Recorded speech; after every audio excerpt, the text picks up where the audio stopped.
तो hello Ram Ram and जय हिंद साथियों। जैसा कि मैंने आप लोगों को पिछली वाली वीडियो में बताया था कि आईपीएल 2025 के मेगा ऑक्शन को लेकर के बीसीसीआई भैया 31 जुलाई को मुंबई में मीटिंग करने वाली है। और ऐसा हुआ भी जहां पे आईपीएल फ्रेंचाइजीज के सभी मालिकों को वहां पर बुलाया गया कि आईपीएल 2025 को लेकर के जितने भी फैसले हैं वो वहीं पर हो जाएंगे। लेकिन भैया कह लीजिए ये टीमें जब वहाँ पर पहुँची तो ये अपना अपना कानून लेकर के पहुँची और कह लीजिए बीसीसीआई जो फैसले सुनाने वाली थी उसकी माँ बहन एक कर दी। हाँ भैया, बीसीसीआई की पूरी तरीके से बेइज्जती कर दी। तो इस वीडियो में हम बताएंगे कि आखिर वो लड़ाई की वजह क्या थी और बीसीसीआई की बेइज्जती क्यों हुई। गजब बेइज्जती है। तो यार वीडियो में मैं आगे बढ़ूं उससे पहले मैं बता दूं कि जो लड़ाई हुई थी वो पंजाब किंग्स के ओनर और भैया कह लीजिए केकेआर के मालिक शाहरुख खान के बीच में हुई थी। लेकिन इसकी वजह हम जानना चाहेंगे कि शुरुआत से ये बातें कैसे हुई, आखिर ये बातें लड़ाई तक कैसे पहुंची। यार जब मैं ये वीडियो आपको बताता हूँ या आपके साथ शेयर करता हूँ तो जो मैं पहली अपडेट आप लोगों के साथ शेयर करता हूँ तो यार मैंने पहले भी बताया था कि 31 तारीख को जो है यह मीटिंग होने वाली थी कि आईपीएल 2025 के मेगा ऑक्शन में कितने खिलाड़ियों को रिटेंशन लिस्ट में शामिल किया जाएगा, फिर कह लीजिए कितने खिलाड़ियों पे आरटीएम लागू होगा और इम्पैक्ट प्लेयर इस साल जो है आईपीएल में खेलते हुए नजर आएंगे या फिर नहीं नजर आएंगे। लेकिन जैसे ये आईपीएल फ्रेंचाइजीज के मालिक वहां पर पहुंचे तो ये इन्होंने भैया सारा कह लीजिए कि ये धराए पर पानी फेर दिया और ये अपने ही राग या धुन में कह लीजिए ये बातें कहने लगे। और कह लीजिए कि सबसे बड़ी जो बातें बीसीसीआई बोल रही थी कि आईपीएल 2025 में एक बड़ा मेगा ऑक्शन होगा और ये टीमें वहां पर पहुंची और ये मना करने लगी, नहीं भैया मैं तो मेगा ऑक्शन नहीं चाहता,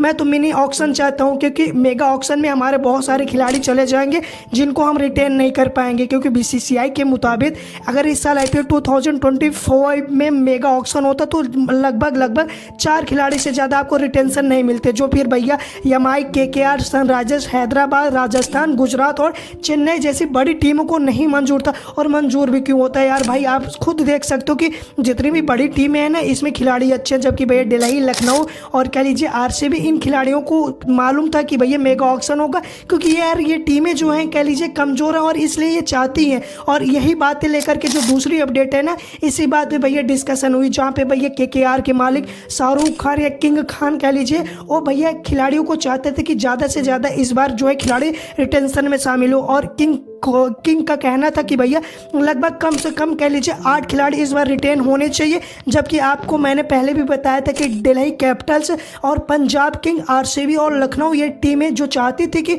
इस बार मेगा ऑक्शन हो, बाकी जो 6 के 6 टीमें थी वो नहीं चाहते थे कि मेगा ऑक्शन हो क्योंकि भाई इन टीमों के पास खिलाड़ी मजबूत थे। यही बातें लेकर के जब पंजाब किंग्स के ओनर कह लीजिए भैया आपको वाडिया साहब नहीं मानते हुए दिखे तो उनसे जो है गर्माहट हो गई। और ये बातें उतनी बड़ी भी नहीं हुई थी जितना कह लीजिए इन प्रेस कॉन्फ्रेंस वालों ने उछाला। और बाद में भैया वाडिया साहब ने ये कंफर्म भी किया कि मैं शाहरुख खान को अच्छी तरीके से जानता हूँ, उनके फैमिली को भी अच्छी तरीके से जानता हूँ, उनका रवैया थोड़ा सा ऐसे है कि अपनी बात रखने के लिए वो थोड़ी सी बातें अपनी ऊँची कर देते हैं। बाकी हम दोनों के बीच में कोई भी लड़ाई झगड़ा नहीं हुई और हम चाहते भी हैं यार कि यार सभी मिलजुल कर रहे हैं भाई। ये बड़ी अच्छी बात कही आप। तो ये जो सारी वजह थी यही असली मकसद थी इस लड़ाई की। बाकी ये बढ़ते हैं तीसरी बड़ी अपडेट की तरफ। जब ये डिस्कशन हो रहा था ना तो फिर वहीं पर कह लीजिए आईपीएल 2025 यार कह लीजिए जितने भी आईपीएल के कह लीजिए मालिक हैं उन सब में सबसे अच्छी क्यूटी पाई बोले तो भैया सनराइजर्स हैदराबाद की मैं बात कर रहा हूँ, कायरा मायरान की। आपको अच्छे से पता होगा कि भैया इन्होंने जो बताया था कि इस बार सनराइजर्स हैदराबाद अच्छी खासी खेल रही थी और इनका भी यही कहना था। जो भैया आपको बता दूँ किंग खान का कहना था, ये भी चाहते थे कि इस बार खिलाड़ियों की जो रिटेंशन हो ज़्यादा से ज़्यादा हो। और यहाँ तक इन्होंने अपनी बात भी रख दी कि इस बार मैं 7 खिलाड़ियों की रिटेंशन चाहता हूँ, चाहे फिर उसमें आरटीएम शामिल कर दो, फिर कह लीजिए अनकैप्ड प्लेयर शामिल हो जाए या फिर कह लीजिए जितने भी हो, मुझे केवल और केवल भैया 7 खिलाड़ी रिटेंशन में चाहिए। और उसमें ये बाउंडेशन नहीं होनी चाहिए कि वो इंडियन हो या फॉरेनर हो या फिर कह लीजिए अनकैप्ड प्लेयर हो। और अगर आप लोग ऐसा नहीं करते हो और आप इस बार मेगा ऑक्शन करते हो तो यार हमारे लिए थोड़ी सी प्रॉब्लम हो जाएगी क्योंकि यार हम जो है नए बच्चों को तैयार करते हैं। जैसे आप अभिषेक शर्मा को ले लीजिए, उन्होंने अभिषेक शर्मा का आपको जो है एग्जांपल दिया कि हमने 3 साल मेहनत करके उनको तैयार किया, अब वो जो अब अच्छे खासे खेलने लगे हैं तो आप मेगा ऑक्शन करवा करके उनको कोई और टीम में भेज दोगे तो ऐसा नहीं चलेगा। और हम जो इतनी मेहनत करते हैं खिलाड़ियों को तैयार करने में उसमें आप सब किए किराए पर पानी फेर दोगे, ये भी सही है भाई। एकदम इन्होंने वक्त बदल दिया, जज्बात बदल दिए, जिंदगी बदल दी। तो कहीं ना कहीं कह लीजिए मारन साहब का जो कहना कहना था वह सही था। और यही बातें, इस बातों का फ़ायदा उठा करके भैया चेन्नई सुपर किंग्स के मालिक जो कह रही थी, भैया आपको बता दूं, काव्या जी कह रही थी कि इस बार जो है रिटेंशन 7 होनी चाहिए और उसमें कोई भी खिलाड़ी हो सकता है, चाहे फिर अनकैप्ड हो या फॉरेनर्स हो या फिर कह लीजिए आपको इंटरनेशनल खिलाड़ी ही क्यों ना हो, भारतीय हो, तो उसमें कोई बाउंडेशन नहीं हो कि आप भैया एक जो है एक विदेशी खिलाड़ी वापस कर सकते हो, एक अनकैप्ड प्लेयर वापस कर सकते हो, मेरे मर्जी जो कहेगी हम उतने वापस करेंगे, बस आप इतना कर दीजिए कि 7 खिलाड़ी को रिटेंशन में शामिल कर दीजिए। और इसी का फ़ायदा उठाते हुए चेन्नई सुपर किंग्स के मालिक साहब ने कहा कि भैया आप लोगों को मैं बता दूं कि जो 2008 से लेकर के 2021 तक ये रूल था कि अगर कोई भी खिलाड़ी कह लीजिए इंटरनेशनल क्रिकेट से 5 साल से ज़्यादा रिटायरमेंट ले लिया है तो उसको भैया अनकैप्ड प्लेयर के रूप में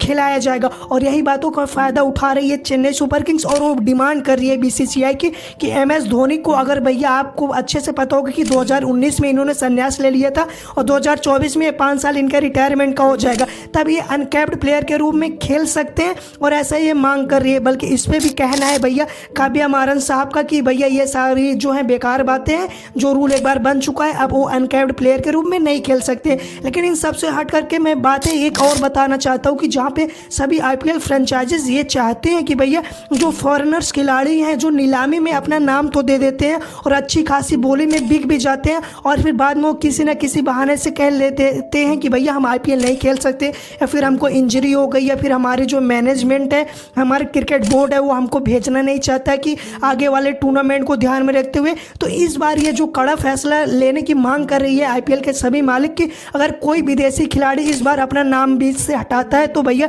उसको आईपीएल से लगभग 2 साल के लिए बैन कर देना चाहिए। बाकी हमारी अगर इस पे ओपिनियन अगर आप पूछोगे तो मैं भी यार यही चाहता हूँ कि यार आप तो अच्छे खासे बिक जाते हो फिर बाद में आप खेलते नहीं हो, आईपीएल के ये जलवा है, आप ऐसा नहीं कर सकते। जलवा है हमारा।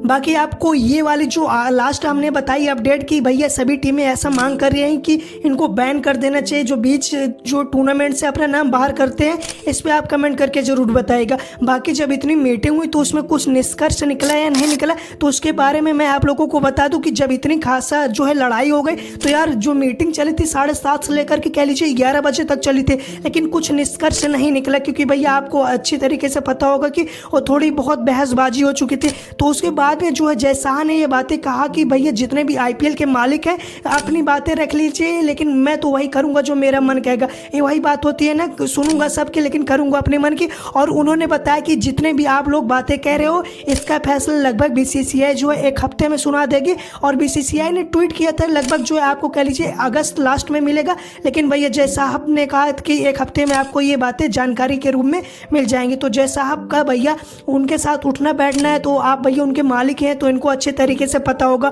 बाकी आईपीएल 2025 में मेगा ऑक्शन होगा, ये मेरे जो है मन कह रहा है। और जहाँ तक मुझे पता है ना कि हर 5 साल में मेगा ऑक्शन होने वाला है, और कुछ लोगों ने तो ये भी डिमांड की थी कि 3 साल में मेगा ऑक्शन होगा। तो ये ना करके भैया आप 5 साल में मेगा ऑक्शन कराओगे, और ऐसा मुझे पता है कि मेगा ऑक्शन किसी भी कीमत पर नहीं हटेगा। बाकी आप लोगों को क्या लगता है कमेंट करके जरूर बताएगा। बाकी यहाँ तक वीडियो देख लिए तो यार जाहिर सी बात है वीडियो पसंद भी आ गई होगी, और वीडियो पसंद आई हो तो यार लाइक और चैनल को सब्सक्राइब करना मत भूलिएगा। चलिए मिलते हैं ऐसे क्रिकेट की शानदार वीडियो में, तब तक आप अपना ध्यान रखिएगा। टाटा बाय बाय, जय हिंद, लव यू दोस्तों।